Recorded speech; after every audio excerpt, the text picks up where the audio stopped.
안녕하세요. 신경과 전문의 박재현이라고 합니다. 오늘은 두통에 대해서 설명을 드리려고 이렇게 카메라 앞에 서게 되었습니다. 두통은 저희 신경과 의사가 가장 많이 보는 질환 중에 하나입니다. 저도 오늘 하루만 해도 한 수십 명의 두통 환자를 본 것 같아요. 그래서 이제 두통에 대해서 설명드리려고 하는데 어떤 내용이 좋을까 이렇게 생각해 보니까 많은 이제 댓글 환자분들이 좀 병원에 가면 어떤 진료를 보는지, 어떤 검사를 하는지, 비용은 어떻게 되는지 이런 것들에 대해서 궁금해하는 것 같아서 그런 거에 대해서 간단하게 설명해 드리는 시간을 가지도록 하겠습니다.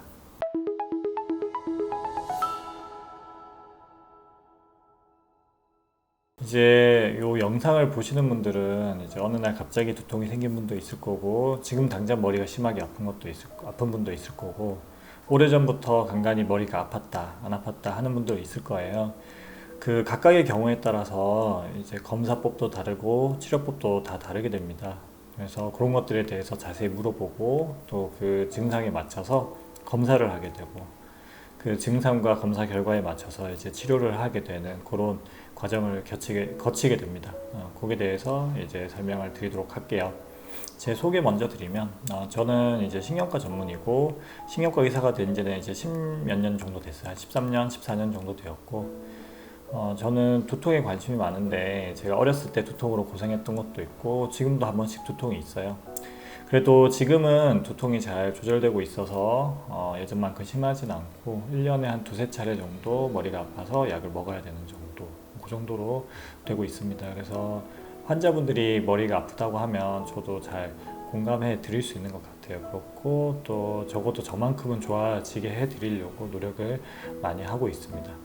저는 이제 삼성 서울병원에서 신경과 트레이닝을 받았는데 거기서는 이제 두통 클리닉이 잘 되어 있어요. 거기 의사님이 두통에 관심이 많으시고 전문으로 하는 두통 클리닉을 운영하고 계셔서 운이 좋게 거기서 두통에 대해서 이제 잘 진료하고 치료할 수 있는 기틀을 닦을 수 있었습니다. 지금도 그래서 두통에 관심이 많고 두통 환자 많이 보고 있어요. 오늘 설명드리는 것에서 약간 이제 예외적인 경우가 어느 날 갑자기 심하게 머리가 아파서 응급실에 가는 경우예요.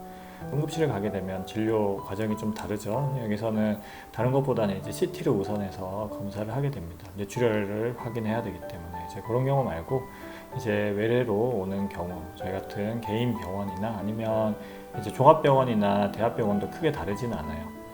그러면 이제 병원에 가게 되면 어떤 걸 먼저 하게 되냐? 단연 이제 문진이라는 것을 먼저 하게 됩니다. 뭐 특별한 건 아니고 언제부터 두통이 있었는지, 어떤 식으로 어디가 아픈지, 두통의 경과는 어떤지 이런 것들을 이제 확인하는 질문에서 물어보는 단계라고 생각을 하시면 됩니다. 우리가 이제 두통 진료를 보게 될 때 제일 중요한 것 중에 하나는 위험한 두통인지 아닌지 구분하는 게 제일 중요하거든요. 예를 들어서 어제 갑자기 심한 두통이 생겼고 그 이후로 자꾸 구토가 나고 팔다리 힘이 빠져요. 이런 식으로 말씀을 하시면 요거는 바로 이제 CT나 MRI를 찍어봐야 되는 기준이 되겠죠. 뇌출혈이나 이런 위험한 두통일 수 있으니까. 또 반대로 이제 머리 아픈지는 뭐 한 20대 때부터 10년 이상 되었고 1년에 한두 번씩 혹은 한 달에 한두 번씩 컨디션 안 좋을 때 머리가 아파요. 요새 날이 더워지면서 두통이 좀 잦아져서 병원에 왔습니다. 이렇게 얘기하시는 분들은 당장 CT나 MRI 같은 검사를 할 필요가 없을 거예요. 그래서 이런 식으로 구분을 해야 돼요. 그래서 이런 것들을 확인하기 위해서 문진이라는 것을 하게 됩니다. 때로는 의사가 직접 묻기도 하고, 때로는 이제 설문이라든지 예진표를 통해 환자분이 체크하게 해가지고 확인을 하기도 합니다. 어떤 것을 확인을 하는지 미리 말씀드리면, 언제 두통이 생겼는지, 그 이후에 경과는 어땠는지, 예를 들어서 계속 아팠는지 아팠다 안 아팠다 한지, 그리고 두통의 횟수, 일주일에 한두 번 아픈지, 한 달에 한두 번 아픈지, 1년에 몇 번 아픈지, 그리고 한 번 두통이 생기면 얼마나 오래 가는지. 예를 들어서 흔한 편두통 같은 경우에는 4시간에서 72시간 이렇게 지속이 되거든요. 그래서 뭐 하루 정도 아픈지, 하루 종일, 그 다음에 뭐 몇 날 며칠 아픈지, 한 1, 2분 잠깐 아프다 마는지, 한 30분 정도 아픈지, 각각에 대해서 진단이 좀 달라질 수 있습니다. 그래서 이런 것도 확인을 하고요. 그 다음에 두통의 양상을 확인해야 되는데, 어느 부위가 아픈지, 옆이 아픈지, 뒤가 아픈지, 앞이 아픈지, 이런 것도 확인을 해야 되고, 목까지 같이 아픈지, 그 다음에 아플 때 느낌이 어떤지, 쿡쿡 쑤시듯이 아픈지, 그다음에 뻐근하게 아픈지, 심장박동 뛰듯이 욱신욱신하면서 아픈지, 칼로 찌르듯이 아픈지, 바늘로 콕콕 찌르듯이 아픈지, 아니면 전기 내리듯이 찌릿찌릿한지, 이런 거에 따라서 또 역시 진단이 달라질 수가 있어요. 그래서 이런 양성도 이제 확인하게 되고, 또 두통의 강도를 꼭 확인해야 됩니다.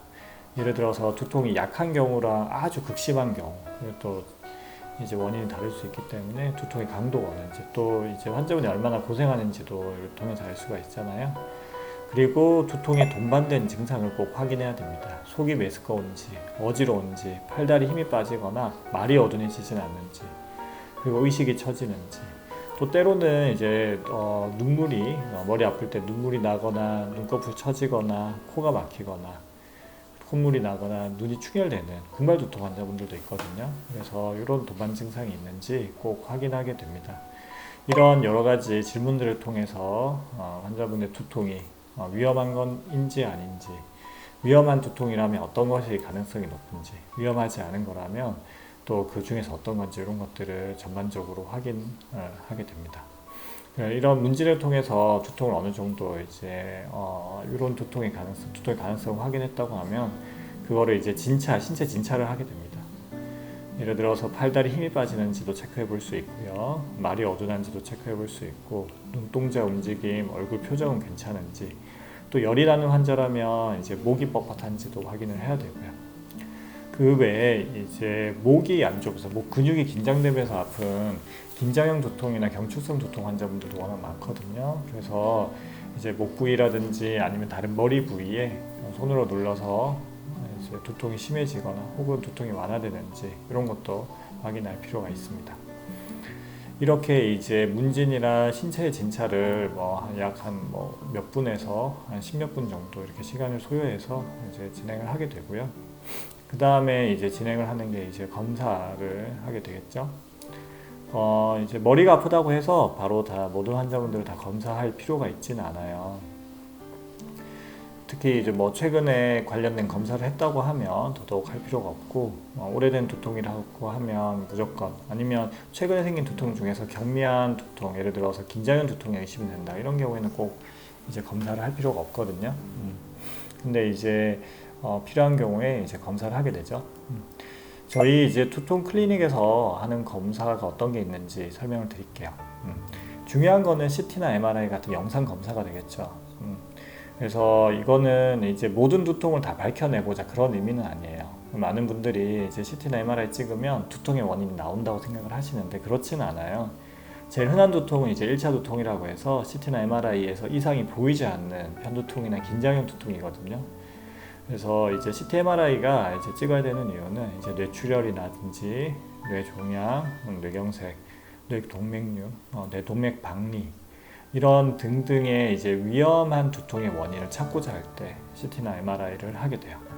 그래서 두통의 양상이 어느 날 갑자기 생겼든지 최근에 생겨서 점점 심해진다든지, 나이 연세가 있는데 갑자기 생겼다든지, 다른 병이 있는 상태에 생긴다든지, 다치고 나서 생긴 두통, 아니면 두통과 함께 이제 신경학적 이상 속에 말이 어두나거나 팔다리 힘 빠지거나 고열을 동반한 두통이라든지, 이런 것들이 있으면 위험한 두통의 가능성이 있기 때문에 CT나 MRI 검사를 하게 되죠.